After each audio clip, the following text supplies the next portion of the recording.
Hi, Facebook. I'm using Hannah's thing where you're supposed to, because I know she's watching, do something crazy with your hands for 3 seconds. I think that was 3 seconds. Okay, phew. That was for you, Hannah. So I'm Megan. I'm here with Square One at Mid-Continent Public Library. We're coming to you again from the Food Ed feed tonight. Please take a second in the comments, drop your name, let us know where you are. If you are in business already, let us know what it is. If you have a restaurant, what's the name? What do you want the menu focus to be? Whatever. Let us know who you are and what questions you have. Throughout the class, type your questions. Xander will be happy to answer those. For those of you who had registered ahead of time on our website, I had emailed yesterday the handouts that Xander will reference. If you didn't get those, I will drop my email in the comments. Shoot me an email and I will send those your way. And at the end, I will post a link to a quick, short little baby survey. Helps us keep doing this programming for free on behalf of the library with thanks to our support from the Kauffman Foundation. So please do me a favor and take a minute. It's a few questions. Fill that out at the end. So that's all the housekeeping items I have for you. I am going to bring Xander on screen. All right, I'm getting ready too with the hand motions, so I can be a part of this too. I love it. Yes. So Xander's here to tell us all things about opening a restaurant. We'd spent I almost didn't even start the class because I was so excited talking about restaurants and food and amazing things that we've eaten. So if that is something that you want people to talk about your food and your restaurant, I'm there for it. And so, I was getting into that conversation. I was analyzing the business model of these restaurants that Megan loves, and she's just like, "Stop! Let me enjoy things. Don't ruin my dream. Stop analyzing the business side of this." But I've got a problem. I like doing that, so which is perfect. That's why I'm here. That's why you're here. I'm going to bring up your slides, drop myself off. Holler if you need something. Awesome. Thank you, Megan. And thanks, everyone, for joining us this evening. And a shout out, thank you, Rhiannon. Hopefully I'm saying that right. Thanks for joining us tonight and putting that info in there with Southwind Smoke. So, yeah, anybody else joining us, definitely just introduce yourself. We'll try to make it as personal in this virtual environment as possible. All right, let's jump in. Yeah, definitely. Let us know who you are. Let us know your idea. And then also something that's really important to me is you're out here joining us. You're watching. I want to make sure that I'm answering all the questions that you have. So definitely tell me what it is, if there's any specific thing that you're like, I want to know this, or at least I want to get a resource to learn more about some topic. Definitely let me know so I can help out there. Just an overview of this class. This is a restaurant. We're building the foundation, so that early stage concept of a restaurant idea. So what I want to do tonight is ask some tough questions. Maybe poke some holes through that business plan so you can strengthen that foundation. And then I also want to approach some topics more strategically.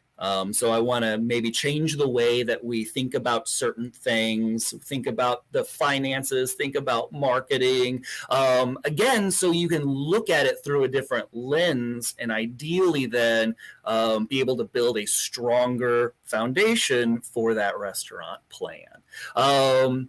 Let's talk about me real quick. My name is Xander Winkel. I work for the Innovation Center Business Incubator. Basically, I spend my days working one-on-one with folks that have an idea for a business. We work with a lot of food businesses.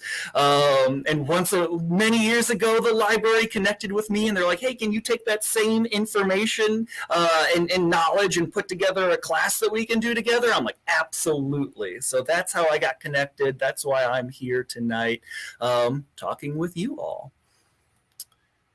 Let's kind of go over real quick all the things that we're gonna talk about. So we got kind of 8 main topics that we're addressing. The first one we want to talk about you, that business owner, and then most importantly, we want to talk about your customers. Then we want to talk about the restaurant concept because we want to keep customers at the top. That's who's going to be important to making a successful restaurant. So we're going to talk about the concept. Then we're going to talk about the location and menu. And then, of course, the finances, the money of it, very important. Legal and permits. We want to talk about marketing.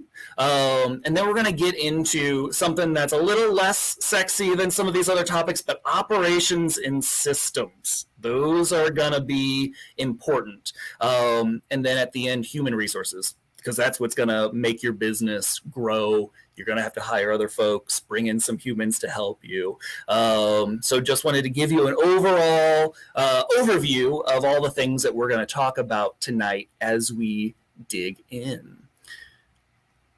Angelina, awesome. Thanks for joining us. Still in the idea phase, so this is the perfect class to connect with. So yeah, as you have those questions, let me know. All right. The first thing, like I said, we're going to talk about you. You have to really take some time and be 100% with yourself. Is restauranting for you? And one of the first things is, if you're thinking about starting a restaurant and you have not yet worked in a restaurant, that's step one. Go get some experience. Restaurants really need some help right now so you can get paid basically for experience and training, and it's not uncommon. You can be 100% honest. It's not uncommon that we have some of our business owners that will connect with another successful restaurant and say, hey, can I work with you? And then also kind of study under you and kind of learn, the overall, some of the business side, some of the owner things that maybe another employee wouldn't delve into. And honestly, more often than not, business owners are happy to take on somebody like that to help train, because they know you're passionate about this. You're going to be a fantastic employee. So a lot of times business owners like sharing their experience and their knowledge and helping out other businesses. So that's more common than folks sometimes think. So definitely reach out to some of those other business owners and maybe build up some of that experience if that's something that you're not coming directly out of the industry. You're not been managing a restaurant for years. So that's something that we work with a lot of our early stage businesses on. Get that experience and get paid for it. The other thing that I tell folks is I love to cook. I love to entertain. I think I do a pretty good job of it. My friends will half jokingly say, Xander, when are you going to open up your restaurant? Because we're going to be there every day, and kind of planting that idea. And I tell them, I'm like, I know what it takes to start a restaurant. I know that I won't be able to really spend time with you guys on the, weekends and Friday night. I know how much work it takes. I know that there is a level of risk. It's not personally for me. I derive joy from helping other people get their business going. That's why I work for a nonprofit organization that does exactly that. That's really what I'm passionate about, and that's okay. Owning a restaurant, owning a business at all, it is not for everybody, and that's okay. The number one reason, honestly, why a business that we work with might close in the first couple years is they're like, man, this was a lot more work. I'm not making as much money in those first few years, because you're not. That's just how a startup food business is. It's taking more money than it's giving in those first few years. It's not for me. Maybe I want to go back to my 9-to-5. Maybe I want to go back to the life I had before. And that is absolutely okay. It's not for everybody, but the earlier you can get to that realization, the better. So you haven't invested too much money or time into something that's not necessarily for you. And again, there's nothing bad about that. Running a restaurant is hard. hard, but just make sure that you've gathered all the information, as much experience in the industry to be able to answer that question really honestly with yourself. So yeah, just thinking about the time commitment. You know, if you've ever worked in a restaurant, you know, you're getting out of there at like midnight on Friday, and the owner's there, and you're like, goodbye, owner. I know that you've got all the, you know, you're going to be working in your little office. This is like the little like office in the restaurant. You'll be hanging out in that little closet for a while longer after midnight. I'll see you later. So it takes a lot of time to do all the things. Can you commit that? How much money can you put in? Like when we get to the money section, we'll gauge a good idea of what kind of realm we're looking at as far as an investment to get a restaurant going. Do I have the bandwidth and the energy? There is also life going on and family going on. Running a restaurant takes a big chunk of your bandwidth. So just making sure that you know what that's going to be, so that's not a surprise as you get into it, as you get, after that grand opening. And like we were saying, it is going to affect your lifestyle. You don't get to go hang out on the holidays and weekends with friends and family. That's going to be prime money-making time for the restaurant. And I'll say this completely honestly, too, because we'll have folks that will take this class or other business owners that are like, well, I'm going to just pay other people to take care of all of this. Early on, you're going to need to be there in the restaurant, making sure that you get all of the things and all of the staff and all of the systems in place before you can really trust that your investment is in good hands and is going to operate smoothly without you. So you're going to need to be there. Absolutely. All right, let's shift gears and talk about really, this is front and center. There should be front and center of all of your decisions is your customers, the people who are going to be spending money at your establishment. So when you're thinking about the decor, when you're thinking about maybe you're going to have events, there's going to be trivia night or a band, or you're thinking about the menu, this is a point when you need to set aside your own ego and kind of what you want and put on the customer hat, and also do some research to figure out, what do the people who are going to be spending money at your restaurant want? Do they want live music? Or maybe they want to have an intimate space where they can have a quiet conversation.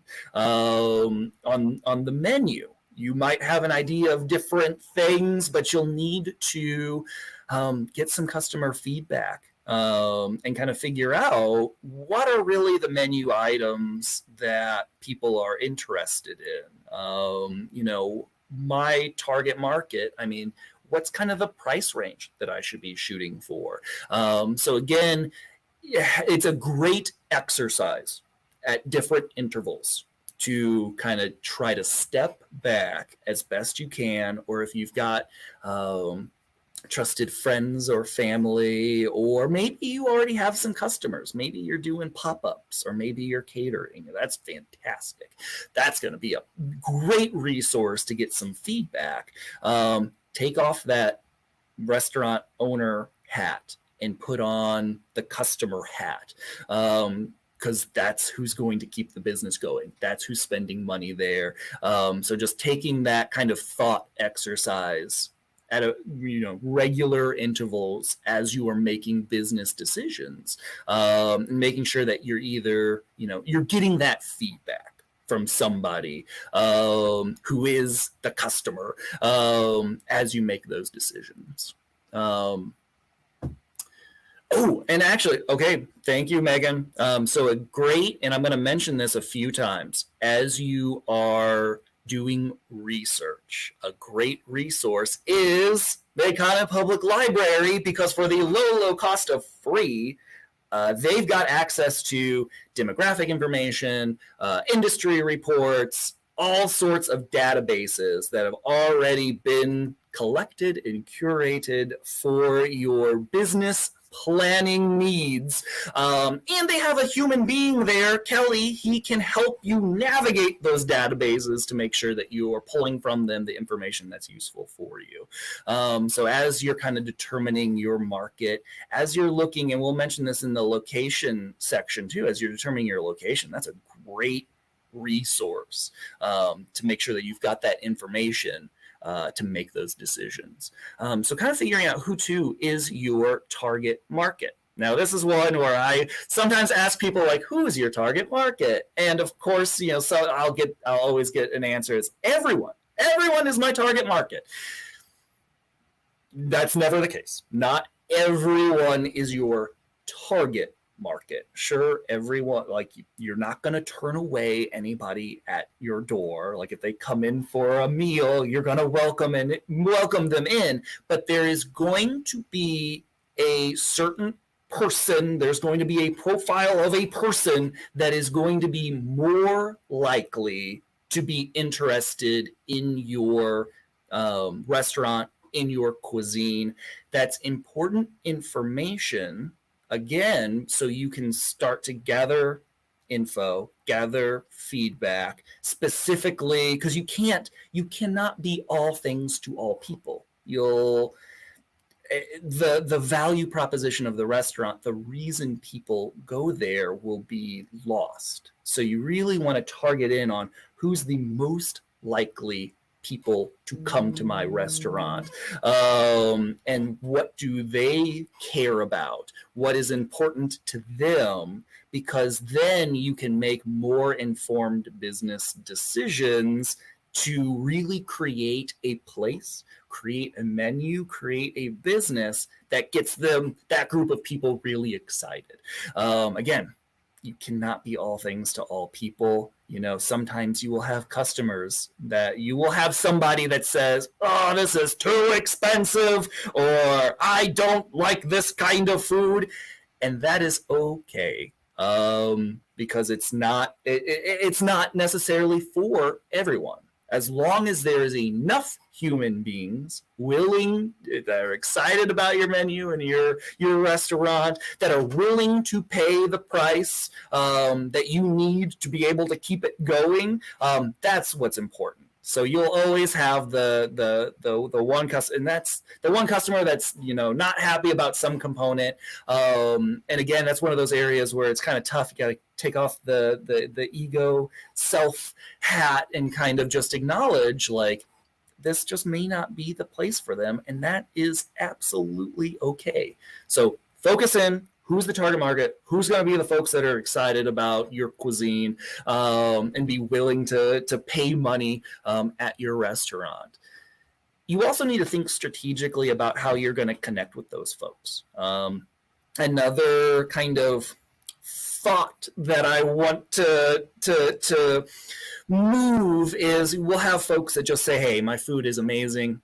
I'm going to build this restaurant and the people are just going to come. So build it and they will come.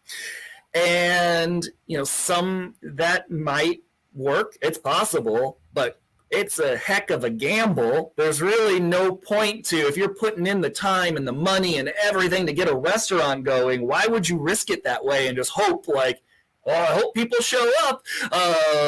No, let's think strategically about this and make sure that we've got a plan to be as successful as possible. So thinking of, okay, if I've got a vegan restaurant, how do I connect with folks? Maybe there's an event that we can pop up at to connect with folks, folks who are vegan.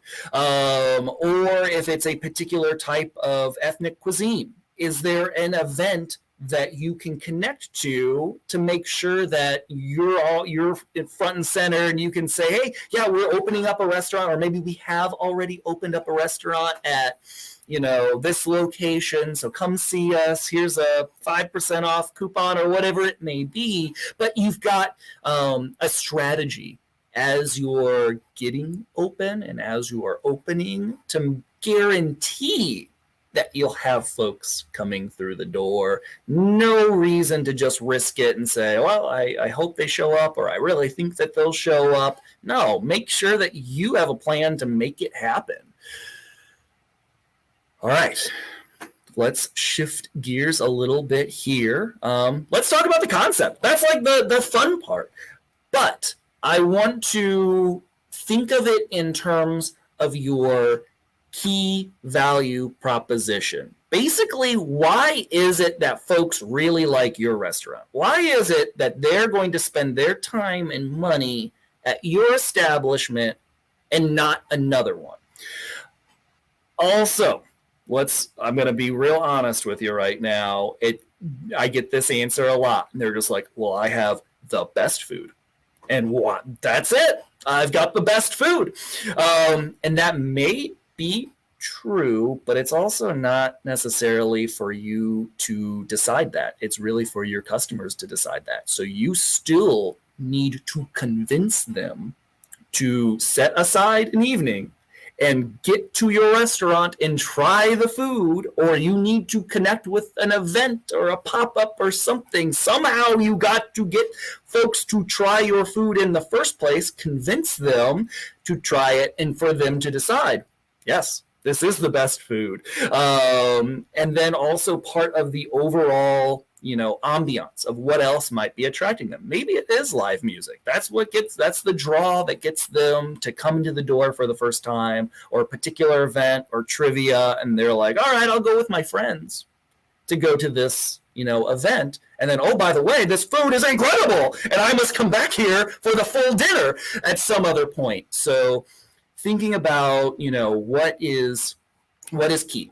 What is different? What's going to convince people that maybe it is, a menu that is friendly to a particular diet, or maybe it is just the atmosphere and the events and the camaraderie, or maybe it's a more romantic, quiet restaurant. You need to think about all those components above and beyond that, because having good food should be a given. Like that we'll have that as an assumption that you've got good food. What's going to be unique? That's real. There's plenty of good food options, but what's going to be the deciding factor that's uniquely you, that's going to convince those new customers, because you're starting from scratch in most cases. I know for a couple of the folks that have commented here, you're in the ideation phase, so you haven't done a pop-up, or you haven't, connected necessarily with customers that aren't your friends and family yet. So yeah, just thinking through that key value proposition. And I that's another thought exercise that I don't want, our folks to get lost, because that's going to be important going forward as you're developing your marketing strategy. What language to use, because what's really important to your customers. Why they're coming back. You want to use that information to put that marketing out there, that you come here for a romantic evening, or you come here because we're going to make sure that we've got food that can meet if there's dietary restrictions or whatever it may be. So I can't stress enough the key value proposition, what makes you unique, and what's getting people there to spend money at your place, not someplace else. And again, we kind of talked about this. How are you going to communicate it? Because maybe in your mind, hey, I have made an incredibly romantic place. This is where you go on Valentine's Day. Again, you need to be able to communicate that. Or you need to make sure that when people are talking about your restaurant, that's when you've done a good job. When people, your customers or other folks that are not associated with your business are like, yep, that is the restaurant to go to for X, for a romantic evening, for, a nice, casual, really good burger. So you've got a strategy around that communication to, connect with folks, to convince them. I talk about this in the marketing section a little bit. Humans are, when they think about for the most part, going to a restaurant, we kind of have like our presets. We've got like maybe a half dozen restaurants that are like default, that we're like, I'm tired, I'm exhausted, I just want food that I know is good, that I've already had, I don't want any surprises, I'm going to default to one of my 6 restaurants, depending on what kind of cuisine that I want. So it's difficult to convince people to A, deviate from their defaults and what you need, B, become the default for some folks, become that regular option for them.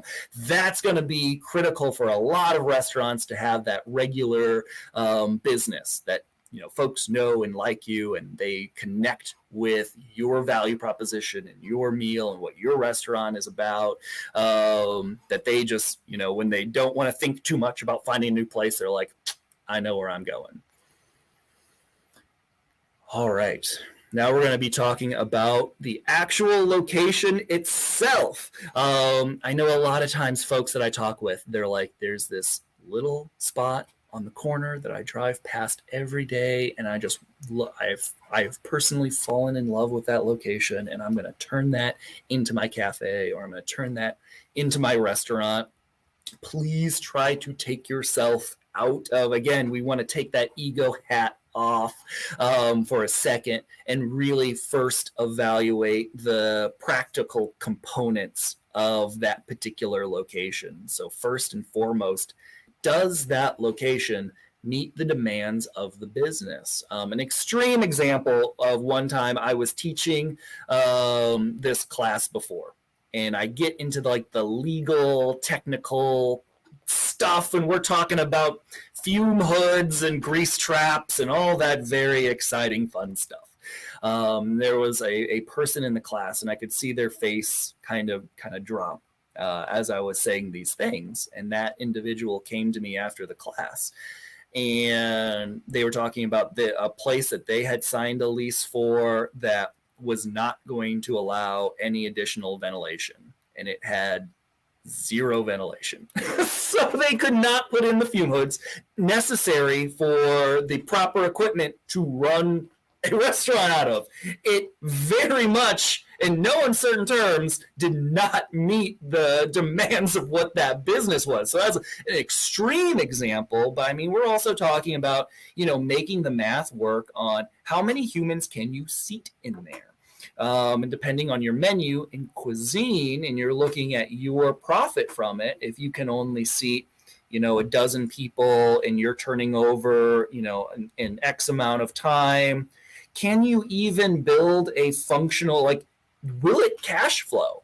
And maybe that space, just if you're building that, intimate, romantic kind of restaurant, all right, people are probably going to be taking their time. You're focusing on the experience and people sitting there. So maybe takeout is not necessarily an option as an additional revenue stream. So you really need to look at that seating and make sure I can functionally fit in enough folks comfortably with enough space, and then based off of my menu items, be able to have tickets that are gonna, come up to a price point that's going to cash flow, because I know what it's going to cost to put in the equipment and hire the staff and do everything else. So you want to figure these things out and have an idea and know, okay, based off of my plan and some of the initial projections that I'm doing, I have to have a location that seats at least 30 people. And I know that now. And a lot of folks don't think of it that way. They fall in love with kind of the location, maybe the charm of the building. And those are all still important variables in all of this, but not to the exclusion of the practical business components of, I can put in a grease trap because that's going to be required by the health department, or I can seat enough people to get this thing to cash flow. So definitely be thinking about those components before you commit yourself to any particular location. Or maybe it's even parking. Maybe it's something as simple as that. Like, is parking accessible enough for this location that people will not have to worry about that? It could be a number of different variables for that location, but be thinking about those components. Make sure you got your customer hat on too about the location and accessibility of it, and how folks will find you. But definitely, again, moral of the story here, take off that ego hat. I know you love that particular location that you drive by every day. That was maybe it was a restaurant before, but maybe there was also a reason that restaurant was not successful at that location. So we'll at least know what that reason is. So if you do go with that location, you know what the challenges are, and you have a plan to remedy that. Again, thinking about your customers. This is where we're talking about the library. You can do demographic searches of a drive radius of any given location. That's super helpful to know who are the humans, what is the density of humans that live within these drive radiuses, because that's going to tell you who is potentially going to be your regular audience, your most common customers. And yeah, do the research to verify that information is available, and it is free. So there's no excuses there. And then we were talking about that. So this is another one of those of my favorite misconceptions. So the real estate agent will tell you, like, it's location, location, location. And yes and no. Every location has its own challenges and opportunities. So if you open your restaurant on the plaza, well, hey, you're on the plaza. You're going to have a lot of potential organic traffic. You're in a prime location. It's also going to be really expensive. And you're going to have, the direct competition of other establishments there. Also, it's really expensive. So challenges are, there are models that may not cash flow at a location on the plaza that would be perfect in a strip center in a suburban area, that it would absolutely cash flow there. So every location, or maybe they're, here's a great example that I love to use. There was a restaurant for decades called Clark's Fish Camp in Jacksonville, Florida. And it broke all the rules as far as like location, and it was in the middle of a swamp. You had to drive through a residential neighborhood for like 30 minutes to get there, but they made the trip worth it. It was a destination. They had a pet alligator and all sorts. It was kind of like a zoo of sorts. It was weird. It was fun, but it was worthwhile. And we would go there at like goofy times, not like the dinner rush or anything. And there's still a line there. The challenge was they were in the absolute worst location, just like built above water in a swamp, like as bad as you can think of, but they made it fun and they made it a destination. So you could have a location that's way out there. That's the challenge, but you can build a plan around that to counter that particular challenge. And the opportunity there is probably pretty affordable. When you get a location that's like way out there, you just got to convince people that it's worth the trek to go out there to your restaurant. And early on, and this is going back to that example where I said, hey, that one business owner that couldn't put in a fume hood, before you commit to a location, you should have a conversation. This is a great place to be starting that with the local city and health authorities or the fire department to make sure, like, what are the things that I would need to do to this place to make it compliant? You want to know that ahead of time before you've committed to purchasing a location or you've committed to that 3 or 5 year lease. Make sure you know what is going to be entailed to get it to the point that it's going to function for your business. A lot of times we'll have folks that don't, they're like, oh, I'll get this all together. And then I'll say, hey, health department, will you come do like the plan review with us and take a look? And you don't want surprises. The information is accessible. It's out there. You can ask the people for it. Get that information before you make those financial commitments. All right, this is the very fun part. Let's talk about the menu. Like, that's the part that a lot of folks love to spend the time and perfect. And then I'm going to be typical business guy and say, hold on, take a step back. Let's think about it super practically also. You got to think about your menu items, not just in like, I love making this thing, or this is a family recipe, or, I just love the way that this looks on a plate. I just am excited to serve this to somebody. These are all important. But we also have to make sure that the menu items make business sense. So there's a few components here. This is one that kind of shocked me at first when I started working with food businesses, and I would ask, like, okay, this plate of spaghetti is priced at $12. Why did you price it at $12? And the most common answer that I would get is, well, that's what it is at X, Y, and Z, all these different restaurants. And that is important information to know. You want to know what your competition is charging for an equivalent menu item. You want to kind of gauge that. Important information. It's one piece of the puzzle. Actually, more importantly, is what is your cost for that plate? So you need to know all in for this one plate of spaghetti. What does it cost you to make? And you should be basing your price off of that. Maybe if you're using all locally sourced ingredients, or you're using premium ingredients, then your spaghetti should be at the higher end of kind of the market range. So you've done your kind of competitive analysis of what other folks are charging for a similar menu item. But depending on your value proposition, like, again, if you're all locally sourced, if you're meeting particular dietary restrictions, if it's the romantic whatever it may be, maybe you're at the higher end there, and that is, again, okay.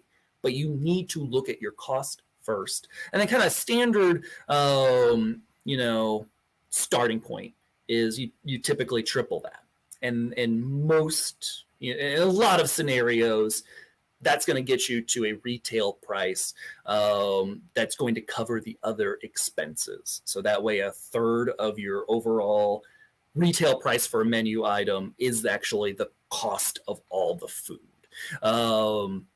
So definitely be thinking strategically on your pricing, not just based off of what other people have decided to price that menu item. You don't necessarily know their cost or what they're putting into it.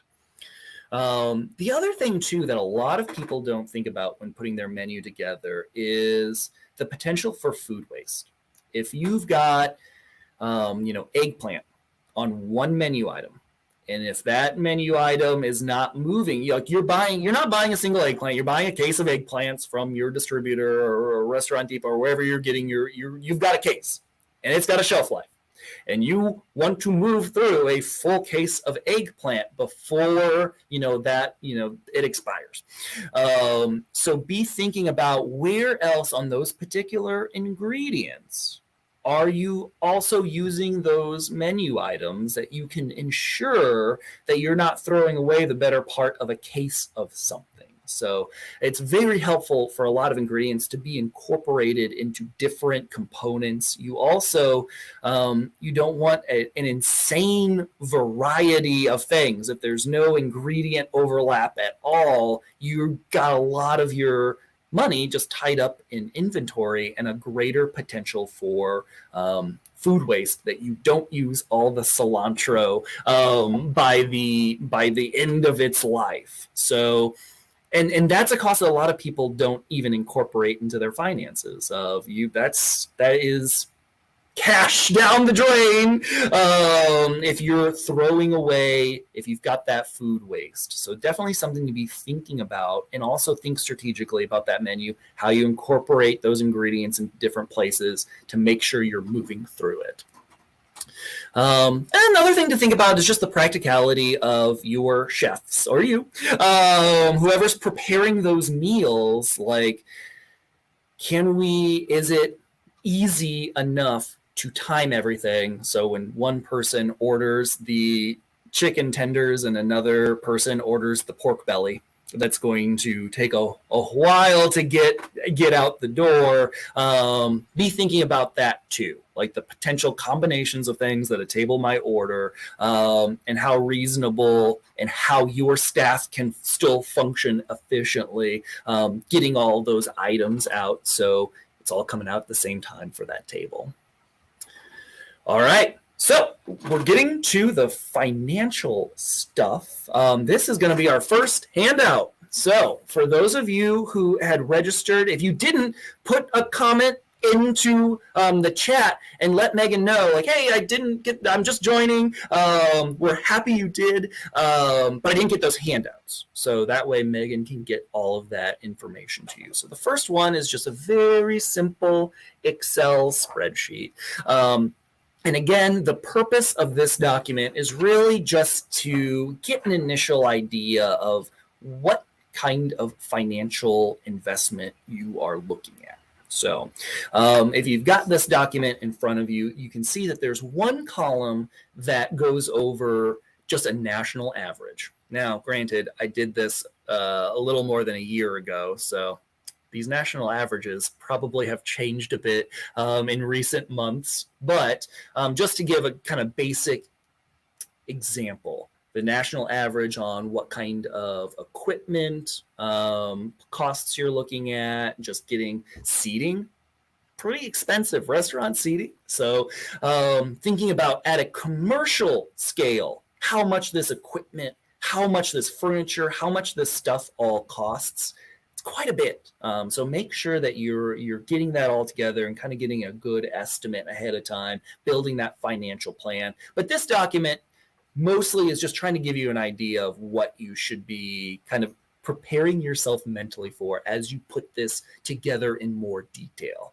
And then there's a green column on here under example. I did talk with one of our restaurants that we work with here, specifically in Kansas City, and I'm like, hey, would you share some just really basic numbers on what you spent getting started up and kind of an average for your operating costs? And they were very generous in sharing their own personal anonymous information on that particular restaurant to kind of give you an idea of also kind of, at a smaller scale. So we're talking national average. So we're talking huge restaurants and little cafes. I really wanted to get a local example of a business, bootstrapping it, getting started themselves, putting in their own money to finance it. What's an example like that look like specifically in Kansas City?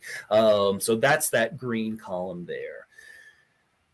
One thing, this is where we get into the 100% honesty. I just got to tell you, you look on that particular document and you'll see in the lower right, your average profit margin. This, of course, is after you're paying all your staff, including yourself, for your time in the kitchen, cooking, managing, serving. Average profit margin for a restaurant is less than 5%. That's a very small amount of your money that is the difference between I am a profitable, successful restaurant and I'm losing money. That is important to know. It's important to know as you get into the business. It's important to know because it's so essential that you keep an eye on your finances on a regular basis. And if that is not your thing, that's just not your cup of tea, find somebody, find a CPA, find somebody, a business partner, whoever, that it is their thing, so they can make sure to keep an eye on that on a regular basis. Because what you don't want is to put together kind of your projections for the year, and you're like, all right, I think I'll do well. And at the end of the year, you realize, oh my gosh, I lost this much money. Because now that information is still useful if we can keep going for the next year, but it's more helpful months ago when you could make a change, that you could figure maybe we need to pare down the menu. Maybe we need to be looking at our labor costs. Do we need to have, how many people do we really need to successfully operate? Maybe we're overstaffed. Those are going to be two large areas, your food costs and your staff, that are going to be some of the first places to be looking at to make sure that you're not overspending somewhere, you don't have too much food waste, you're not overstaffed, that you can kind of make adjustments, but you want to be able to have that financial picture and be able to make those adjustments sooner rather than later. It's going to save you time. It's going to save you money. So make sure that you're thinking about that, because it's just part of the industry, is that you're dealing with small profit margins. So there's much less room for error. Plan out all of your startup costs, your operating costs, kind of figure out, okay, what is the rent? What is the, maybe I'm looking at a particular property that was a restaurant before. Can I get the information on what they were spending on electricity and on utilities so I can plan accordingly? And yet, what data are you using to predict your potential income? So you can use those databases from the library. You can gauge, I can fit, you've got seating for this amount of people. You know your menu items and the costs, and you can kind of figure out, maybe you've talked with some customers, some potential customers, maybe you've done pop-ups, and you kind of have an idea of, okay, I can estimate that we'll have tickets in this range. We can seat 30 people. We can probably turn over X number of times during a lunch or dinner, and we're going to be open for these hours. So be thinking strategically about what you are projecting for income. And it is absolutely okay right now to look at that and say, this doesn't work. And we've done that with businesses before. They say, all right, we know this, we've gathered all this information. This is the location we're looking at. We're doing the math. And they're like, if we max out seating and at our price point, what we're making and what our costs to build out this concept, doesn't work here. You want to know this now ahead of time so you can make adjustments. You can make changes and figure out, how does it work? Maybe it does. Maybe you need to scale down and look for a smaller location.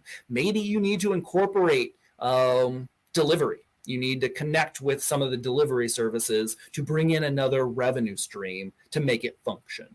You want to know these things ahead of time before you put in all the money and time and sweat, blood, tears, all of it. So you can set yourself up with a solid foundation for that plan, that you have done all of your homework and put in all of the effort ahead of time to guarantee your success and not gamble on it all working out. And again, a lot of this information is available. It's free. You can talk to these folks, and you can put together a really solid projection on any particular location and concept, just going through some of this homework ahead of time. And again, you want to make those changes while it's free and not realize it a year in and have to rebuild the plane while you are flying. That is never fun and not the ideal situation. And there's enough scenarios out in the world right now to cause you to have to pivot and reevaluate a business model. You don't want one of those reasons just to be a lack of planning in the initial phases of the business. You really can't be too detailed here. I mean, do figure out, how much does it cost to rent towels, or mats, or uniforms, or to buy the small wares and the gloves and all that stuff can add up. The chemicals, your hand soap and your sanitizer, that stuff can add up really quickly. I'm surprised at our facility how much that we are spending on those things. But it's needed. It's necessary. You can't do legally. Can't do without the sanitizer and the hand soap. So be thinking about all of those details, because the more detailed, the more you can project accurately and potentially make changes as needed. And then, okay, here's another one where we're going to be 100% honest. Where are those funds coming from? You can absolutely talk to your local bank, but to be honest, a startup food business that hasn't even opened is typically not a candidate for traditional financing. Have I seen it happen? Yes. Those individuals go through a lot of no's before they get to a yes. It's possible, but it's very unlikely, honestly. So you're probably looking at a few kind of bootstrapping options. You're looking at your own finances. You're looking at friends and family. And most commonly for the businesses that we work with, you are figuring out a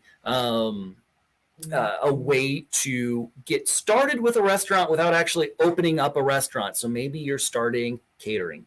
Maybe you're doing pop-ups. Maybe you're doing kind of meal prep delivery. There are other ways to get your meal into people's faces that have a lower financial threshold to legally get selling. So a lot of folks, maybe you're starting up with a food truck or a food cart, just kind of depending on what your cuisine is, maybe some of those options lend themselves to what you're doing. So be thinking about that as well. And what's useful there is you can start to get customer feedback. You can start to get some of this information that is helpful for your overall business plan ahead of time. And maybe that informs you, hey, maybe this location that I was thinking at before doesn't make sense because all the customers that I'm getting now, all the people coming to my pop-ups are living out in this city. So maybe I should be looking there, and that's as good of information directly from the people who are spending money on your business that you can possibly get. So it's a great strategy to be thinking of. We've got a question. All right. The question is advice on commissary kitchens. I only know of yours and Food Truck Central. A good resource on connecting with shared kitchens is a website called The Kitchen Door. So they've got a few options on there, but there's not a whole lot of advertised shared kitchens. It's a tough business model to make function.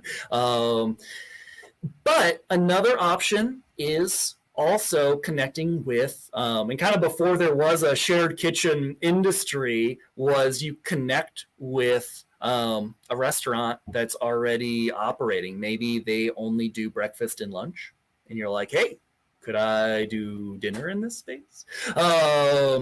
That's a possibility. Or if you're doing like meal prep out of churches sometimes have commercially licensed kitchens. So there are some other options. And professional kitchens. Yeah. So other restaurants or churches that have commercially licensable spaces, absolutely an option that could function. All right.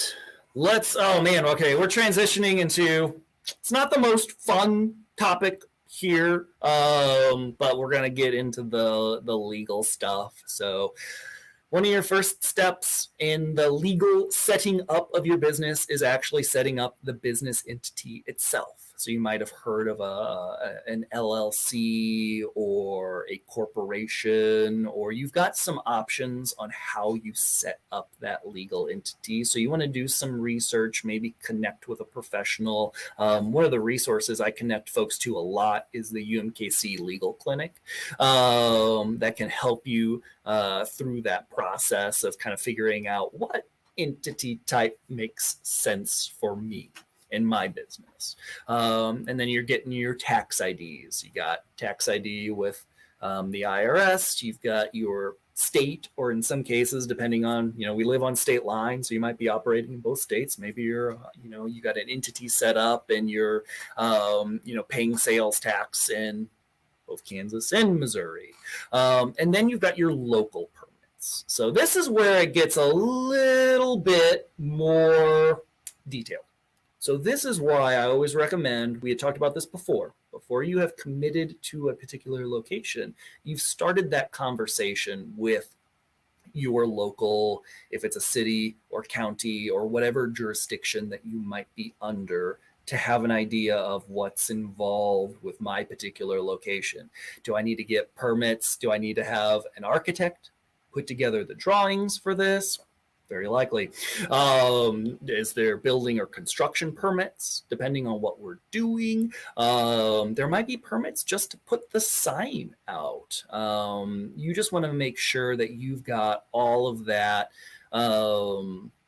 You know that before you've committed. Again, we don't want surprises. You certainly don't want an inspector coming after you've opened saying like, hey, looks like you built a deck out here and we didn't get a permit for that. So you don't want to go through that process.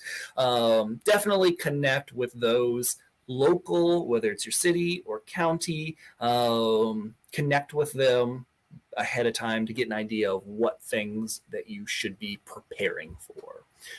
So of course you've got your health department, you've got your fire department, and then we've got some other special permits. Liquor is a big one for a restaurant. It is a bit of a process. It's not uncommon to see a restaurant start up locally and they're like, we're working on getting our liquor permit, but it's taken longer than we thought. So that's a process. Yeah, we're working with one of our restaurants right now, and we connected them with the right person at the city. And the first thing the city person was like, get those liquor permits to me ASAP. So we're ready for you, because those are going to take a bit of time. And it's not uncommon for a restaurant simply to hire an attorney that specializes in that to help them through that process. It's still a bit tricky. Or if you're selling like sauces, like you're like, hey, we'll go back to the spaghetti example. You've got a spaghetti sauce and you want to sell the jarred spaghetti sauce. That's a food product. And I've got a whole nother class with Mid-Continent on food products. So that's a whole nother thing, but absolutely possible. And another revenue stream for you. Or if you're doing events, maybe you need to have noise permits, or maybe you need to have permits for the patio space or the tent that you're putting up. So be thinking about all of those steps. And that should be built into your projected costs of opening. Like you should have a pretty good idea of kind of what these things are going to cost you ahead of time. So you're not just like getting surprised, like surprise, here's a new bill, surprise, here's a new permit. This information is available. You just have to talk to the right people ahead of time to put it all together. All right, I've got a question here. Can an event venue without a kitchen regularly serve catered food without requiring specific permits? It is possible. Each jurisdiction, each city or county, depending on where you're at, is going to have their own rules on that. So in some jurisdictions it's possible, in some jurisdictions it can be difficult. I'll be honest there. Possible, but that's going to be one of those things that you're going to have to connect with, whether it's the local health department or city hall, and see, okay, what are your rules on doing this? Like some jurisdictions will say, you have to have a mobile unit. you have to have a cart, you have to have a food truck, you have to have some sort of trailer, you have to have some sort of apparatus to show up in. Some jurisdictions are more relaxed, and they're just like, as long as that food that you are serving was prepared in a commercial space, fine with us. Just let us know. So it really kind of depends. That's going to be a local city or county ordinances that apply to that. So it can be different, but it is possible. We've had folks that have done that. It's just, what are the specific things that you need to do to legally be able to make that happen? All right. Oh, yeah. Important there in the corner there, insurance. There are different types of insurances that you want. So this is a conversation that you need to have with your insurer.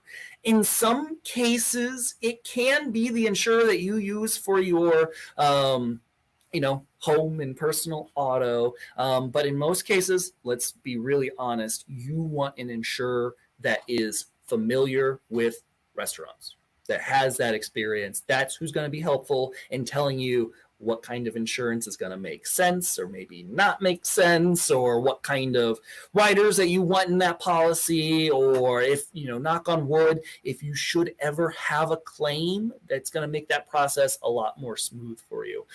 If you're working with somebody that has worked with restaurants and has that experience. The first kind of insurance, I want to talk about general liability. That's going to be, you have to have it. The city is going to require it. Your landlord's going to probably require it. Somebody is going to say you need to have it. And also, let's think about, you are making a thing that goes inside of people. So there's a lot of potential liability in that. We don't think about it because we all eat. It's a thing we kind of, some capacity kind of take for granted, but it's a thing that goes inside of people. Lots of potential liability there. You want to make sure that you are protecting yourself. And part of that is setting up all these legal things. Setting up your limited liability entity is going to limit your liability, your personal liability from the business. Setting up with the local health department gives you a third party that's doing inspections on your process in your facility that, is verifying, hey, they're doing everything right. We've done a report on them now like 3 times every year and they've done everything right. That's a level, some people think, oh gosh, I gotta, have the inspector come through all the different things. That's really a level of protection for you, that you've got a third party that's looking at those things and giving you reports saying you did everything right.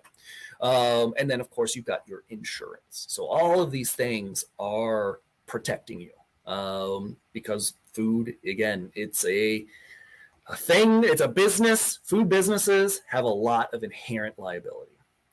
You're also looking probably very quickly at being required to have workers' compensation, and then you might also be looking at whatever kind of property insurance or kind of loss insurance. You might even be looking at really specific product liability insurance. But this is all the moral of the story here is insurance is more of a conversation with your agent. You finding an agent who is familiar with restaurants to be able to give you good information to make the right decisions on how most appropriately you're going to protect yourself and protect your business.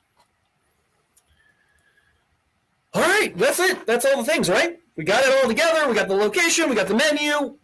We're ready to open. And this is where the planning has helped you. So, a location that's going to need, extensive reconstruction is going to take a lot of time and a lot of money. If you're going through that process, just be, account for the unexpected items. Make sure that if there is a surprise, which more often than not, there is something. We just had a graduate business recently, and there was an unexpected surprise on a piece of equipment that wasn't working right. But they had a plan B. They were able to overcome it, and that's the good news, because we had talked with them and worked with them, and we're like, just make sure you've got some extra options, that if a particular essential piece of equipment doesn't function, comes in defective, that you can still stay in operation. So be prepared for those things ahead of time. So that way, that unexpected surprise is still crappy. Let's be honest. It still sucks, but it's not absolutely debilitating to the business, because you've thought through and you've got some plans around that. So just it's part of the process. Just be prepared emotionally and financially for some of those things to come up. All right, let's talk about your suppliers. Thinking through, and this is one of those things recently, I recommend to our businesses to have your plan B suppliers for anything kind of queued up.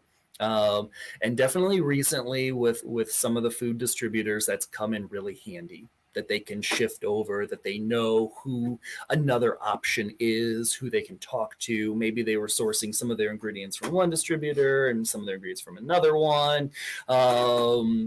So the eggs weren't all in one basket. But be thinking through, where are you getting your ingredients? Where are you getting your supplies? Where are you getting your chemicals and your towels and your floor mats? And who's bringing in the soda machine, the ice machine, who's supplying the filters, that ice machine. There's a lot of different components. And these are all things, like I had mentioned early on in the class, that if you've got that experience managing a restaurant before, you've done it, you kind of have a good idea of, oh yeah, there is the ice machine and there's somebody that maintains it, and it's got filters and it's got this, or we need to be thinking about who's our towel service, or who's our fire suppression service. That's a regular service that you're going to need.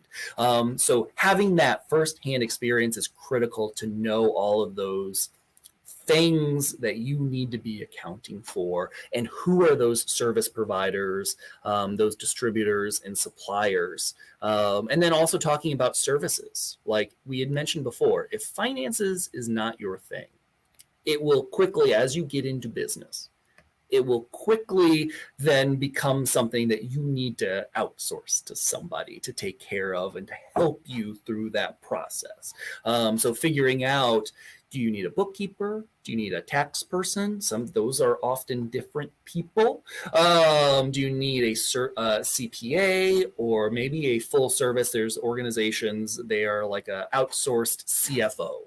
So they kind of, that chief financial officer for your business. So they're kind of doing the whole, strategy and helping you with that. So that might be something to try to figure out, who is that's helping me out. And again, helping you out with your website, in your payment processing, where are you getting your furniture, who's repairing your furniture? That's a thing too that people don't necessarily think about early on. Where is your equipment coming from? Who's helping you on the legal side? I had mentioned, connecting with the legal services clinic, but maybe you do need to have, an attorney that So be thinking about all of those suppliers, and also be thinking too on some of those critical components, like your ingredients. What's your plan B? What happens if the truck does not show up? How do you maintain that you're still going to be able to stay open and serve your customers? All right, I'm going to take a break right here before we dig into marketing. But if you've got any other questions, or if there's any of your questions that I didn't fully answer, I think this is going to be the perfect time. Put those in the chat. And I'm just going to, I was getting super excited about restaurant business planning. So I need to take just a little bit of a breath here. Got any of those questions? Put them in here. And then we're going to switch over to marketing, and this is where we've got another handout. So we've got a handout. It just says marketing for your restaurant. So here's where I want to start the conversation on marketing. A lot of times, if marketing is not your, can we go back to the last slide? We absolutely can. We'll pause here. Any recommendations on local restaurant suppliers? One, I'll go ahead and say me personally. If you're looking at like restaurant equipment, like new restaurant equipment, one resource that we personally love for our space is Index in the River Market. They are super helpful on kind of making those decisions. Like we were buying some reach-in coolers, and I was trying to do some research on what reach-ins are going to make the most sense. There's a variety of price ranges, like what's going to be the best kind of value. And they had made a recommendation on a particular brand, and they said, hey, we know this, manufacturer, they're in the state. And if it ever has problems, you can get parts really easily. And that's something that, there are online resources that are awesome also, that we buy stuff from Websteront. But, for some of those important decisions like those reach-ins, I liked having that salesperson with that information to tell me like, you might consider this brand for X, Y, and Z reasons, kind of knowing your business and what you're needing from that equipment, or if there's, something very specific. So yeah, if you're talking about definitely like the equipment and utensils and that kind of thing. As far as ingredients, there's food ingredients. There's a lot of good options. Right now, it's a little bit difficult because if you've been following the industry, you kind of know food suppliers across the board are just having all sorts of troubles right now. So hopefully we get that sorted out, but you've got a lot of different options. Some of our smaller, caterers, pop-ups might go to a Restaurant Depot or might go to a Sam's or Costco or something if they're buying smaller amounts of something on an irregular basis. But once you've got like a restaurant, you've got a regular menu that you've kind of got a regular amount of ingredients, it probably makes sense to connect potentially with a distributor that can bring all of that stuff to you. And then there's also resources, like we said, if you're looking for like the kind of farm to table locally sourced. It's a little bit trickier, but you can connect with particular resources around town to kind of help you connect with like local farmers. So there's some options there. If there was something else that you were looking for as far as supplies, let me know. And happy to kind of talk about my own personal experience there with folks that we've worked with.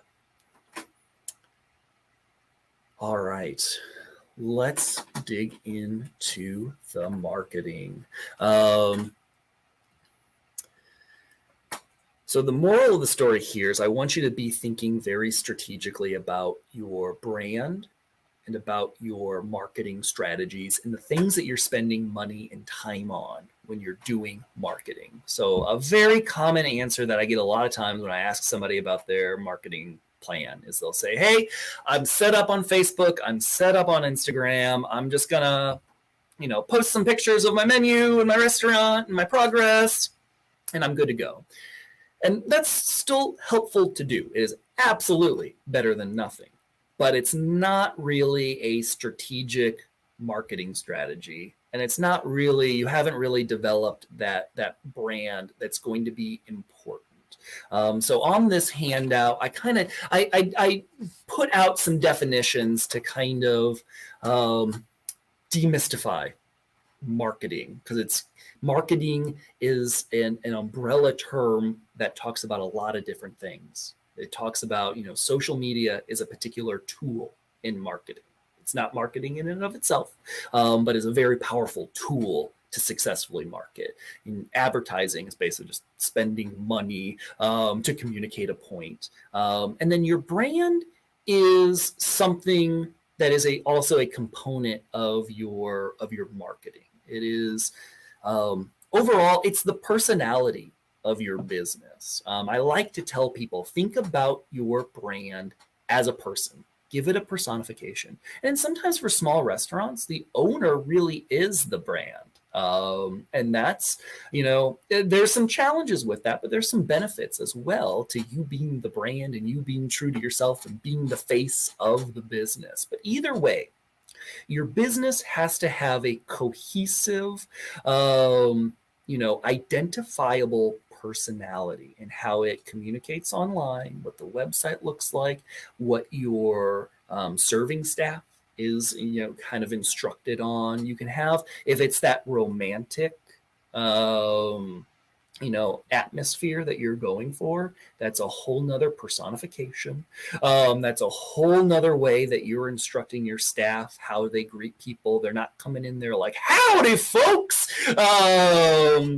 That might not jive with what you're trying to convey as that brand of the business. So you want to build something cohesive that, your logo and your website, these are the faces of your brand.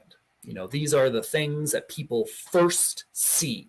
They are important, but it's not the whole picture. You've got the face of your business. That's your logo. That's all the forward-facing things. That's kind of the first impression.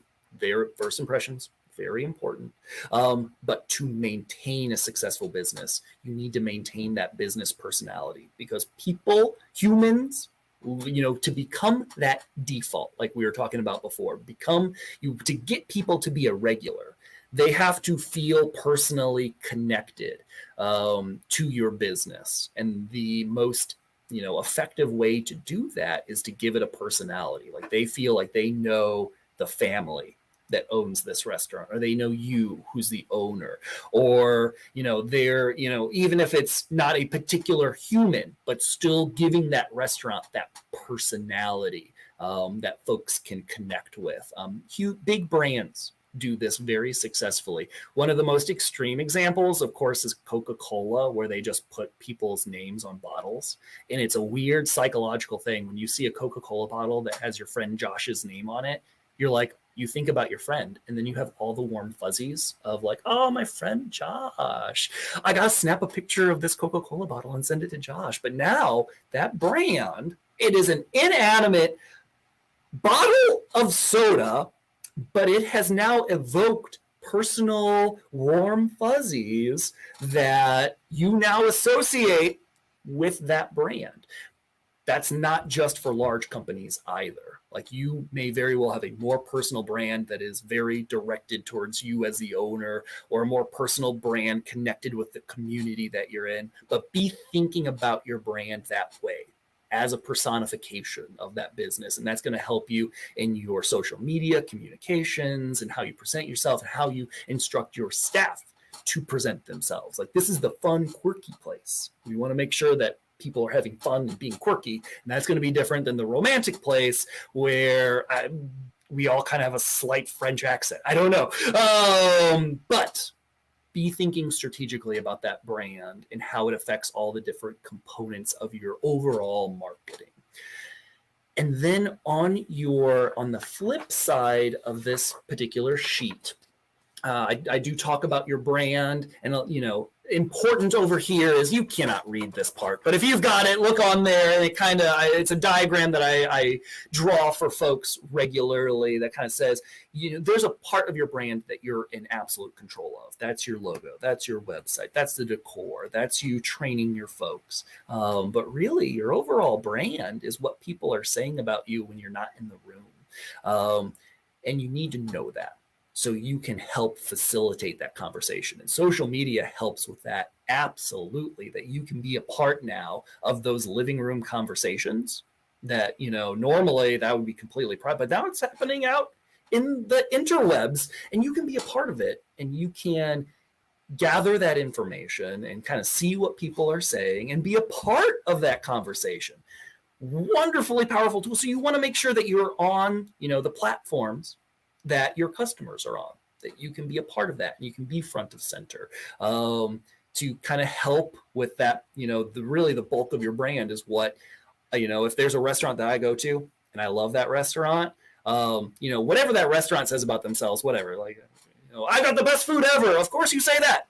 We've gone over that. You wouldn't open up a restaurant if you didn't think so. But when a customer that doesn't know you, go in there and I'm like, that is the best crab cakes I've ever had. And I say that to my friends. Oh, that's gold right there. That's what you want. And social media can help and can be a tool if you think about it strategically to help kind of facilitate those conversations. And maybe it's just a gentle like, hey, if you liked your experience here, definitely please, tell us on, a review site or a social media site or whatever, to help get that out there. And if you think about that strategically, that can be really powerful as you are getting more and more folks that are saying, yeah, this is awesome. And they're telling their friends if it's some referral program, or it's just a gentle nudge to be like, please tell people, that you had a really good time here. Make them think that to do that in the first place. So again, think about that brand. It's a personification. It's what people are saying about you and thinking about you. And having that knowledge is because you don't just stop with, I've got a really good logo and I've got, an awesome looking website. That's good. You should. That is the face of your business. That's when people are first connecting with you. But it goes deeper, just like humans. See their face, you kind of get that first impression, but it goes deeper. And that's the part that's going to keep you successful and keep people liking and coming back and spending money at your establishment. I also want to talk about marketing as a science. A lot of times folks just kind of jump into different ideas. Like they're going to run certain ads, or they're going to do certain promotions, or they're going to do certain things. I want to take a step back, because anytime that you are spending time or money or resources on marketing, you want to set it up kind of like a science experiment. So I kind of got this on this diagram, kind of the process there, that you're starting with a hypothesis. In this case, a measurable goal, that you say, I would like to get 50%, or I would like to get 300 new customers that have never walked through my door. So you got to figure out, how do you measure that? How do you make sure that those are new customers? And then you need to set up that strategy of, okay, overall, how am I going to get new customers? Maybe, we are going to communicate that we are the romantic restaurant. We're going to communicate it through particular channels. We're going to communicate it through social media. And then we're also going to do particular events. Maybe they're wedding related events, or maybe, I don't know, it ties into, the romantic side of your brand. So that's your overall strategy. Then you get into the things that you're doing, your tactics on a daily basis. So you are giving out those little referral cards. They're like, thanks so much for coming to the restaurant. If you refer somebody out here, we'll give you a free appetizer. Or you've got particular posts on social media that really convey, hey, this is the romantic restaurant to be, or the fun and quirky one, wherever we're going for. But it's communicating that very specific message that's underlying all of your marketing efforts to get those new customers. And then after a period of time, there needs to be a review process where you look back and see, hey, I did all these different things. Did I get a return on my marketing investment? Whether, again, that's just you on social media, you are spending your time. That is a resource, a very valuable resource. Or maybe you are running ads. So you're directly spending money on marketing. You want to go back and see, did that accomplish my goal? Did I get new customers? And if so, that's great. You know that those tactics, that strategy functions. Maybe that is something that you incorporate on a regular basis, or during certain seasons when you really want to push traffic. Keep that in your back pocket. But if it didn't work, that's okay too. You tried something, you went through, you measured it, but at least now you know I'm not going to run ads or I'm not going to do this particular event because there wasn't a return on investment. I need to find a new strategy. And a lot of folks don't think through the fact that they really need to measure if they are getting a return on investment or not. So they can be more efficient with their resources, their time and their money, to make sure that you're getting something out of it. All right, let's go through. There is another handout, and I know we're running short on time, and my wife will tell me there is only so much time that she can just listen to me talk just constantly. So I know that there is a time limit on just listening to me talk here, so I'm going to speed things up a little bit. You do have a handout, your systems here. What is important with your systems is that these components, having a process that is easily transferred to your employees, that is going to be the difference between profitability and losing money, because we're talking about that small single-digit profit margin for a restaurant. So these things are all really important. This is where I was talking about you really have to make sure that you're keeping an eye on the operations of the restaurant. So some things that folks don't think about, like I worked in a restaurant years ago where a common practice was that the head chef or the manager would just come in and say, Xander, make me XYZ, cook me a steak, medium well, and get make me up the mashed potatoes. And it was just for him to try to make sure that I was still doing it right. And sometimes restaurants don't, and I've seen it as a customer happen, because there'll be restaurants that I'm like, I love this food. And then over time, I'm like, it's just not the same. There are some corners being cut. They're not doing it the way that I have liked. And there's just not a process for checking that. They said, the head chef or the manager has kind of trained somebody, and they just assume, it's one and done, it's all good. No, you want to have a system for checking that. Inventory protocol, making sure that if you're running low, if you're at 25% of X, Y, or Z, you let a person know, hey, order this stuff, so you're not running out of things unnecessarily. Emergencies. Oh my goodness. This is one that I have seen firsthand as well, where somebody cuts themselves, somebody burns themselves, somebody shatters glass into a certain area, like any number of things. Your staff should all know what to do. Like that should have been addressed before the emergency. Because that way, if it happens during, dinner rush, it's not oh my gosh, what do we do? Everybody kind of pauses. It's get to the first aid kit or call 911 or whatever it needs to be for that particular emergency. There's a system in place, and people who need to know it know it. Another thing too is just who reports to whom, or what should staff be doing when other people are busy and they are not busy.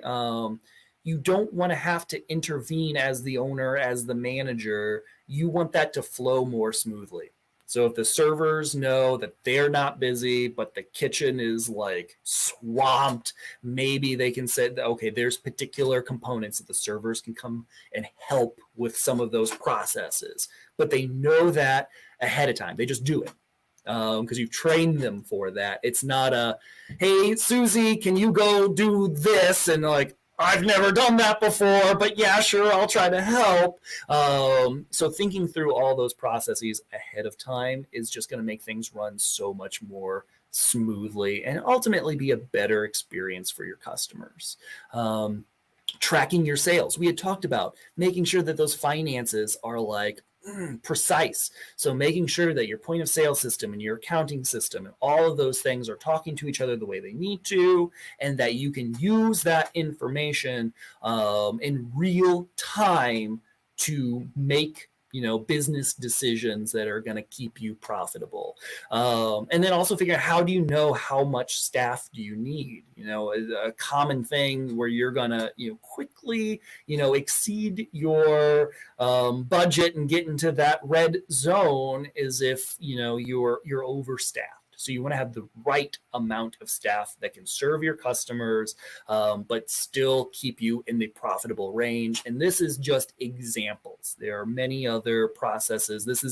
There is an advanced course. There is a class that Mid-Continent offers that will get into some more that like second level stuff. So keep an eye out on that class. But I just wanted to go over some of the really common examples on keeping the things to be thinking about that you should have a process for, that you should be training your folks on. Speaking of folks, let's talk about humans, because at the end of the day, you've put in all this time and money and heart and soul into this baby.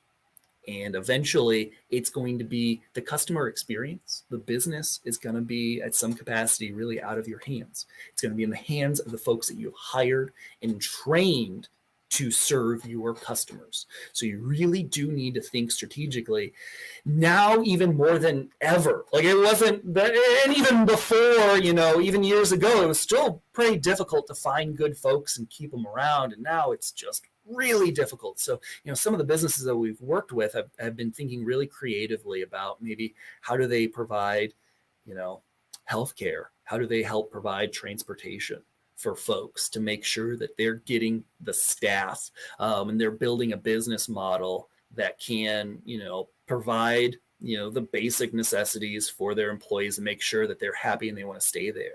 A lot of times folks do not account for the cost of turnover, because if you're constantly having to train people, you've got really diminished productivity, because your trainer is now less productive because they're training somebody, and you're paying the staff of somebody that you're training, but they're busy learning. So if you're constantly in that process, it's a lesser customer experience. You're getting much less productivity out of your staff. So there is an expense that you don't necessarily see as a line item in your accounting that you really should be thinking about. That turnover is very expensive. So thinking about, how do you attract and keep folks? There was a local restaurant, one of my favorites, and they closed for months during a renovation.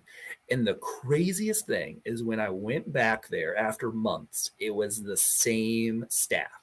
They're like, nobody left, because that owner made sure that during that time period, those folks were still working. They made sure that they were, comfortable, that they, still had an income, that when that restaurant opened back up, they could, get those folks to come back, and they made it a place that they all really enjoyed working. And that was, also part of the experience and part of why I liked that particular restaurant, because as a customer, I could, sense that. So be thinking about that as a component. It's becoming more and more essential for restaurants to be thinking strategically about their human resources, because again, that ultimately will be who your customer experience. It's in those employees' hands. So definitely be thinking about your strategy there. All right, I went a little bit over, but I think we're pretty good on time. We've had some great questions already, but now is the time to let me know. I'm hanging out here until I have answered all the questions. While you're thinking those up, definitely, if you haven't already, this is through Mid-Continent Public Library, their food education and Square One for Small Business programs. So follow them for some of those other classes. I had mentioned like a food product class, if that's something that's of interest, that I do. There is a second level class that is taught by a very experienced restaurant consultant. So that's like the next level as you're getting into this fantastic class. So So definitely be looking for those. Another resource that I like to mention to folks is KC SourceLink. They aggregate all of the business resources in the metro. So if you're looking for other classes, if you're looking for other resources that can help you in specific ways, if you're looking for organizations that there are some organizations that can help with some. I told you, traditional bank loans might not be an option. There are micro loan programs, so that's a resource. There's like 200 different resources in the Kansas City metro area, and KC SourceLink is like the aggregator for all of those. So excellent organization to connect with. I'll also say, please do take a little bit of time to fill out that survey. These classes, one, are provided free of cost through a grant through the Kauffman Foundation, and they ask only that you tell them as the customer here, like, hey, I liked it, or hey, I might change something about this. And we do look over those, and I've changed this class, and I know Mid-Continent Public Library has offered new classes or further education based on what people have said. So please do fill out that quick survey. Seeing no questions right now, I might begin to wrap it up. But if you think of questions later, if you were like me and you're falling asleep tonight and you're like, I should have asked Xander this, shoot us a message. Let us know. Connect with Food Ed on Facebook, or message me. You've got my email there. Just let me know, and I am happy to help out. Everyone, thank you so much for joining this evening. Have a great one, and we'll see y'all later.